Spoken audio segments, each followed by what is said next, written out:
some problem. What do you think when you hear something like that? I don't know how you guys want to respond to that.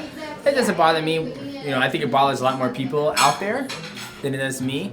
But that's just him thinking that there's a problem in the flyweight division, and he's the only one who thinks that, and that's it. Do you see it just as him just trying to market it? I just see him as trying to be a mental midget, trying to boost himself up and try to ruffle my feathers, I guess you could say. He also kind of commented that he wasn't particularly impressed with you as a wrestler. I don't know if you saw that interview recently, but specifically talked about your wrestling. How do you think this fight plays out? Are you gonna have to get close to him? Are you gonna have to get your hands on him? Are you gonna keep distance? I know I have to get my hands on him. It's a fight. If I were to keep distance, then this fight would never happen. So, for me, that's fine. Everybody's entitled to their own opinion, and go out there and fight and see what happens. I know it's been a long time since that fight has happened, but what do you still remember from that fight? I mean, was there anything that really challenged you? I mean, that was so long ago. It feels like you've evolved so much since that point. I mean, were there things that you learned about him then that you think you still have to worry about now, or do you think you're going to see a different fighter? I would assume that I'm going to see a totally different fighter, and I'm prepared for the totally different fighter, or if the same fighter shows up, the guy who's just trying to knock your block off. But that being said, just go out there and fight and see what he's trying to do. Like, each time I go out there and fight, I try to systematically break down and see what my opponent's trying to do. And for him, he tends to go about doing things the same way, looking for you to overextend and knock you out. And we talked a little bit about his power earlier. Do you think he's the strongest puncher that you've fought? Let me think back. Brad Pickett hits pretty hard too. Pretty hard to say. Pickett can hit it.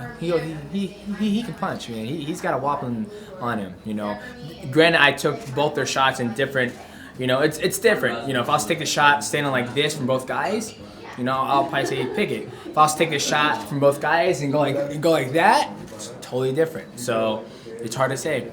And when you kind of mentioned that a little bit earlier, the shots that he did get you, and then it kind of, you either went down or whatnot. Did you attribute that to it was bad footing on your part? Was it? I mean, it was him taking advantage of me overextending. When we sit down and watch the fight, if you sit down and watch that fight, and let's say you watch that fight, the complete fight, right, and you blemish out those 3 knockdowns, and you look at the fight as a whole. That's the only thing he had going for him in that whole entire fight. The whole 25 minutes, those 15 seconds out of 25 minutes, the only thing he had going for him. So when you look at it like that, like I said, that was him doing a good job capitalizing on me overextending and trying to get to him. But yeah, that's how I contribute to it. So how do those knockdowns change your approach in this fight at all? Are you going to be a little more cautious, not open yourself up, or you're just going to try to replicate the same plan? Just go out there and fight. I mean, obviously, there's so many ways I can go about not trying to get hit in this fight, but that's not my style. My style is to go in there and use my skill set that I've worked on so much, and just go out there and fight and see what happens. He was mentioning at lunch that right now he's doing a media day in Vegas. He mentioned he's going to try to talk to you throughout the fight, similar to the Diaz brothers. What's your take on that? It's not going to happen, guys. It's not going to happen. He's not going to talk because he needs every ounce of energy he needs to make it. Do you ever think of legacy and how do you foresee your legacy as a fighter being? I don't think of it. People keep asking me that, and I'm over the legacy talk. It's I either leave one or I don't, For me, I'm just thinking about having a successful career, that when I'm done fighting, I'm not broke. Game planning wise, the fact that you've already fought him, is that an advantage or disadvantage? It's an advantage because we see how he reacts, and to see, it's always good to be able to fight somebody and see how they've progressed in their career. To where you look at me, I progressed tremendously in different title fights. To where he's fought, honestly, the exact same way when he fights. I mean, and there's nothing wrong with that. It's just the way he goes about doing it. So, we were able to look at the past fight between me and him and see where I overstated and made my mistakes, and then go like, okay, just don't fucking reach. That's it. Is there a worry at all that you're depending on him fighting the exact same way that he? No, not at all. One of Matt's old coaches, when I was getting ready to fight Ian McCall for the second time, and he goes, and I go, well, Ian McCall did this, and he goes, doesn't matter. He goes, totally different fight. And the way our system, the way I was raised in my fight game is that first round, you go out there and you test. You as an amateur, they're like, you go out there and you test, because that's one of the things I love about fighting as an amateur, because that's how you truly test your skill, because you put your name on the paper and they're like, hey, you're fighting this guy. You show up, you have no idea what this guy is, if he's grappler or anything. You show up and you start fighting, you touch glove and you start moving, you work and you start your jab, you start your low kicks, and you slowly start moving in and doing different things to see what the person is very efficient at and deficient. Demetrious, you're obviously a champion of the smallest men's weight class in the UFC. You're also the shortest fighter in the UFC. Can you just talk a little bit about growing up? No, I'm not the shortest. Oh, you're not? No. I forget his name. He hasn't been on the scene for a while. He was an Ultimate Fighter. He knocked out somebody. I can't remember who he knocked out, but it's a Mexican guy. I've been next to him. I'm taller than him. But can you just talk about growing up being small and the role that maybe sports has kind of helped you with just overcoming. Did being small motivate you in a certain way? When people will say overcome stuff and being small, at that time I don't look at it that way. I don't look back at my past like, man, I've overcame so much adversity and being small. But I got bullied in high school, and it's part of life. People are like, hey, can you do an interview about people getting bullied? I'm like, dude, I'm gonna tell them they're gonna get fucking bullied, because no matter what you do, it's gonna happen. People still get bullied and they're adults.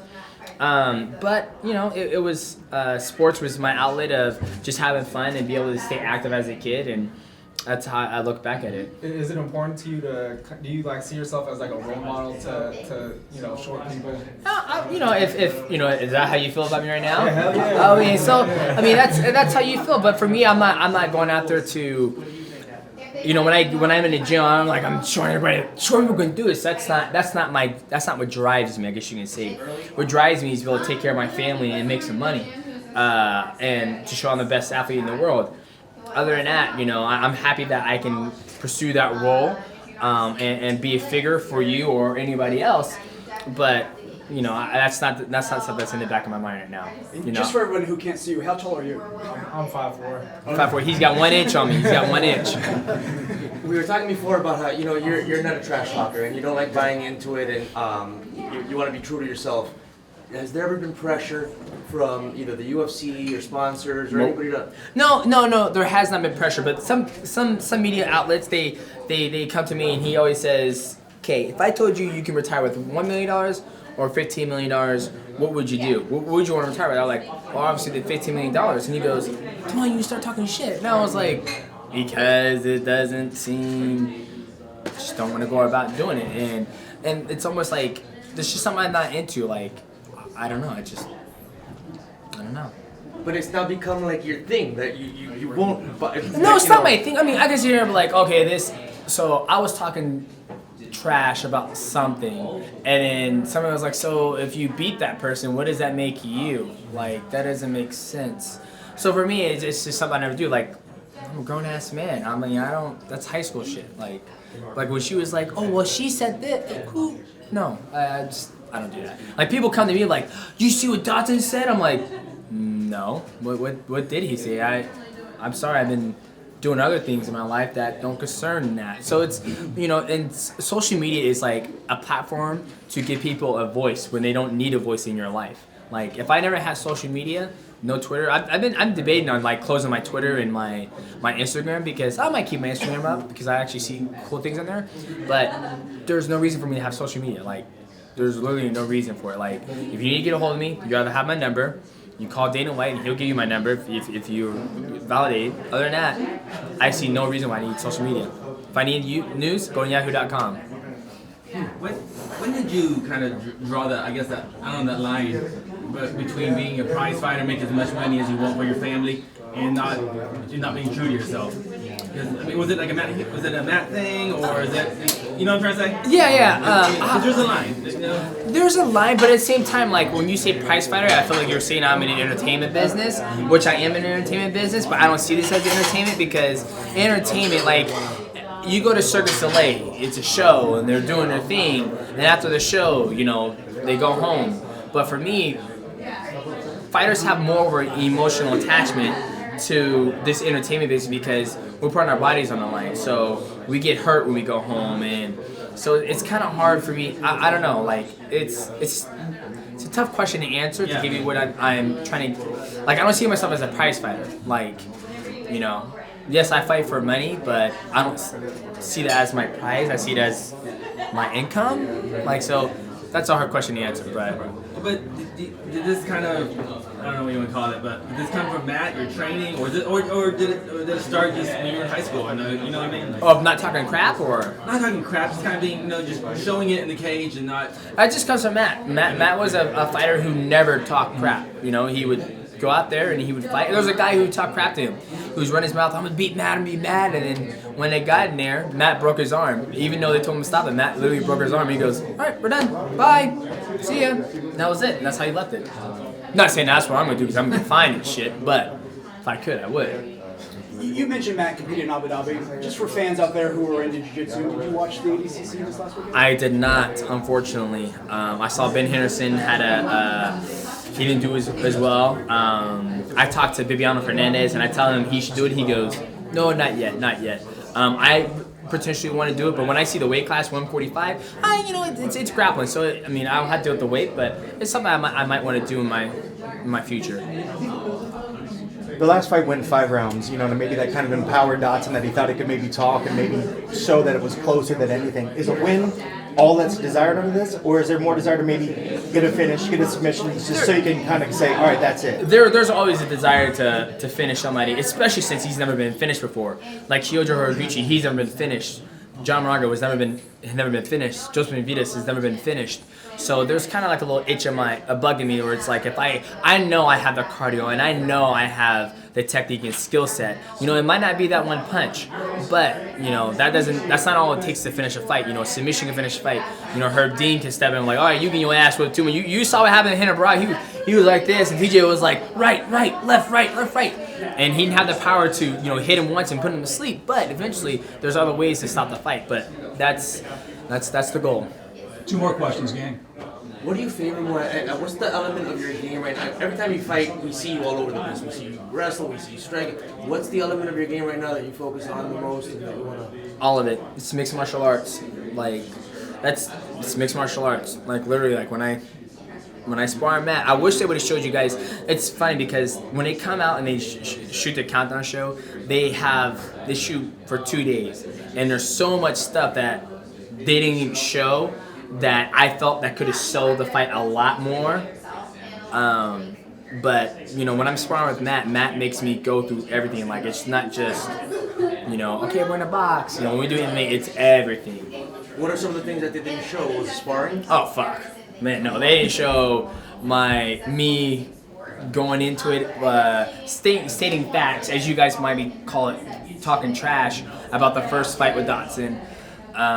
They didn't show the things that we worked, not the things we worked on, but the things that Matt had to say about the first fight. There's a lot of stuff that they shoot and they won't show it, and I'm like, what was the point of me even talking about it? Like, I really emphasize on a whole bunch of stuff, but because maybe they do want to emphasize you as the good guy. Well, yeah, I mean, that's true, but that's once again, they're there to tell a story. I'm there to go fight. So I never, try to intermix the two. Like I'm here to fight. Like when I go to Vegas, I'm like, hey, you go do this. I'm here for one fucking thing, and that's fighting. That's it. You've mentioned finances. You had a great sponsor in Xbox. How do you feel about the Reebok series? I like it. It's I show up, I get paid. No finagling, no nothing. So at the end of the day, it's about having that guaranteed money instead of hoping you're gonna get this. So I know as long as I'm champion for 6 years, I'm gonna get 40 G's. So I fight 3 times a year for 812. That's 120 grand a year for Reebok if I'm champion.